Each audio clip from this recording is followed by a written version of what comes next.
السلام عليكم ورحمة الله وبركاته. الحمد لله نحمده ونستعينه ونستغفره ونؤمن به ونتوكل عليه ونعوذ بالله من شرور أنفسنا ومن سيئات أعمالنا من يهده الله فلا مضل له ومن يضلله فلا هادي له وأشهد أن لا إله إلا الله وحده لا شريك له وأشهد أن محمدا عبده ورسوله أما بعد فإن خير الحديث كتاب الله وخير الهدي هدي محمد صلى الله عليه وسلم وشر الأمور محدثاتها وكل محدثة بدعة وكل بدعة ضلالة وكل ضلالة في النار. قال الله تعالى في القرآن المجيد: أعوذ بالله من الشيطان الرجيم بسم الله الرحمن الرحيم.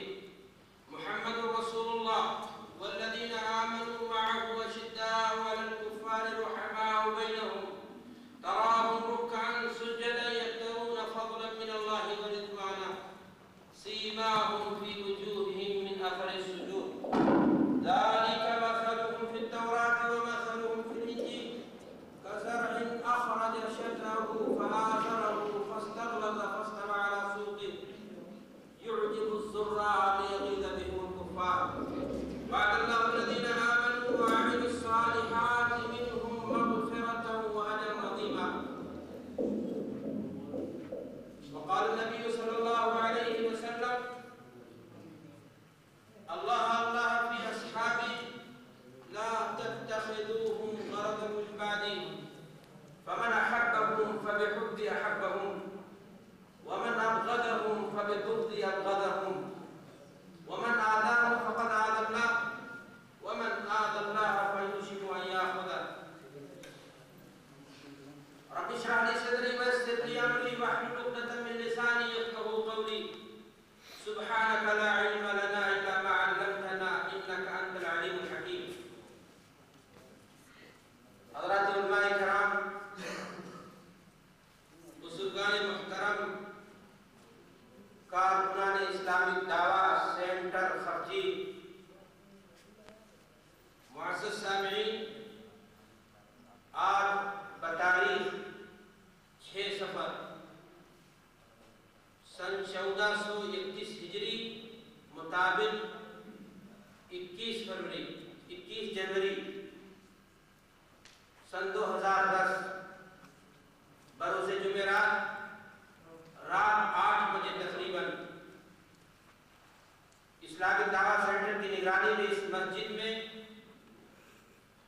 جس موضوع پر خطاب عام سننے کے لیے آپ حاضر ہوئے ہیں وہ موضوع ہے عظمت صحابہ قرآن و سنت کی روشنی میں. یہ موضوع بڑا ہی اہم اور کافی وسیع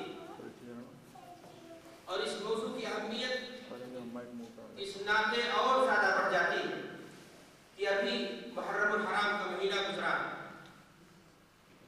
اور اس مہینے کے شروع ہوتے ہی آپ جانتے ہیں ہمارے ملکوں کے اندر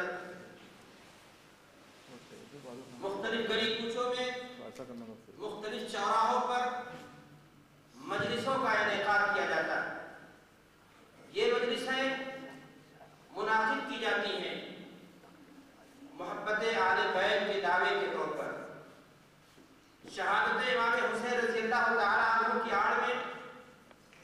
لیکن سچائی ہے کہ ان مجلسوں میں ان نفوس قدسیہ کو برا بھلا کہا جاتا ہے، ان کے خیالات زبان تام کو دراز کیا جاتا ہے، جن کی سچی خدمات اگر نہ ہوتی تو آج صحیح معنی میں ملک اسلام نہیں پہنچتا. قابل مبارکباد ہے ہمارے بھائی شیخ ذاکر حفظہ اللہ اور ان کے متعاونین جنہوں نے وقت کی نزاکت کو سمجھتے ہوئے آج کے گفتگو کے لیے اس عنوان کو چنا. اللہ تبارک و تعالیٰ ان کی کوششوں کو قبول فرمائے. ساتھ ہی میں آپ سبھی حضرات کا دل کی گہرائیوں سے شکریہ ادا کرنا چاہتا ہوں. اتنے چھوٹے سے شہر میں اہل توحید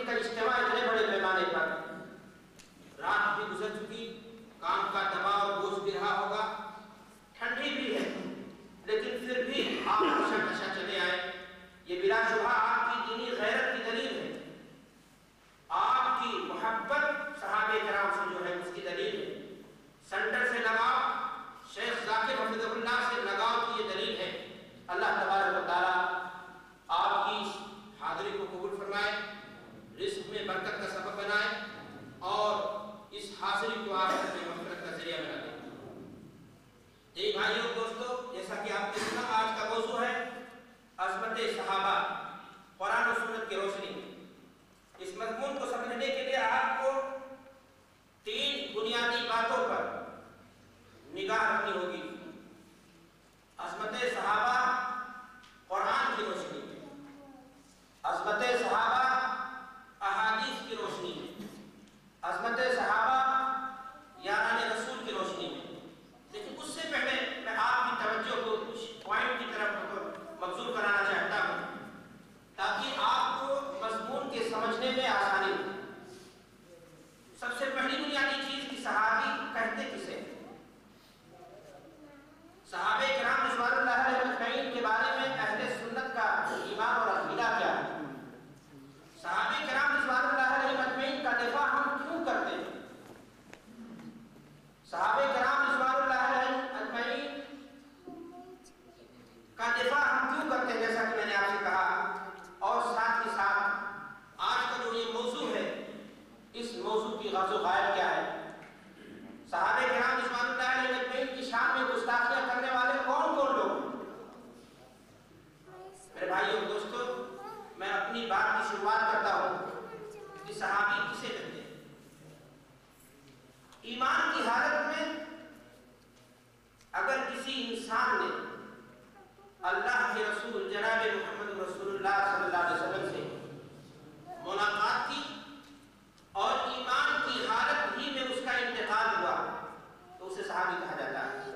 اور بلا شبہ شرف صحابیت اتنی بڑی چیز ہے کہ انسان دنیا کی ساری نعمتوں کو قربان کر کے اس مقام اور درجے کو حاصل نہیں کر سکتا۔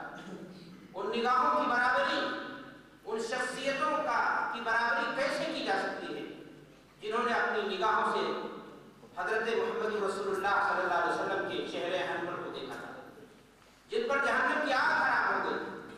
میرے بھائیوں اور دوستو، بلا شبہ ان کی خدمات بھی جو ہیں وہ اتنی بڑی ہیں کہ اس کی عشر عشیر کو ہم نہیں پہنچ سکتے۔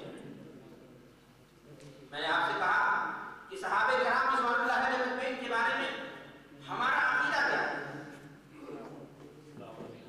امام اہل سنت صاحب طحاویہ رحمۃ اللہ علیہ نے صحابہ کرام رضوان اللہ علیہ اجمعین کے بارے میں اہل سنت کے عقیدے کو بیان کیا، جس کا خلاصہ یہ ہے کہ ہم اہل سنت تمام صحابہ کرام رضوان اللہ علیہ اجمعین سے بلا کسی استثناء کے محبت کرتے ہیں۔ ان کے محبت کو دین سمجھتے ہیں، ایمان سمجھتے ہیں، احسان سمجھتے ہیں۔ ان میں ہم کسی سے نفرت نہیں کرتے، کسی سے تبرہ نہیں کرتے، کسی سے بغض نہیں کرتے۔ ہم اس شخص سے گزرتے ہیں